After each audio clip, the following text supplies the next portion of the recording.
এলাকায় নতুন একটা ফুচকার দোকান হয়েছে, এই সন্ধান আমরা পেয়ে গিয়েছি। তো যেহেতু নতুন দোকান হয়েছে সেখানে তো মাস্ট ট্রাই করতে যেতেই হবে। দেখেই আমার চোখ জুড়িয়ে গেছে, কি পরিমাণে ডিম ঝুড়ি করে উপর থেকে ছড়িয়ে দিয়েছে, তো বলার মতো না। বুঝতেই পারছিলাম না এখানে কয়টা ফুচকা আছে, এত পরিমাণে ডিমের ঝুড়ি ছিল। তারপর যাই হোক, নিয়ে নিলাম ফুচকা, টক দিয়ে মুখে চালান। আচ্ছা, এরকম কি কারোর হয়েছে ফুচকা কয়টা আছে এটা খাবার আগে না গুনে খেতে খেতে গোনার চিন্তা করেছেন?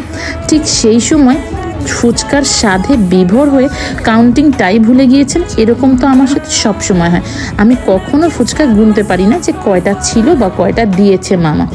যাই হোক, মজা করে তো ফুচকাটা খেলাম। আসলেই এলাকায় একটা মজার ফুচকার দোকান এসেছে। যাই হোক, মজা করে ফুচকা খাচ্ছিলাম। এই ফুচকাটায় আমি একটু বেশি পরিমাণে টক দিয়ে নিয়েছিলাম, দেখুন, ধাপাস। যাই হোক, আমি এনজয় করি। আল্লাহ হাফেজ, ভালো থাকবেন।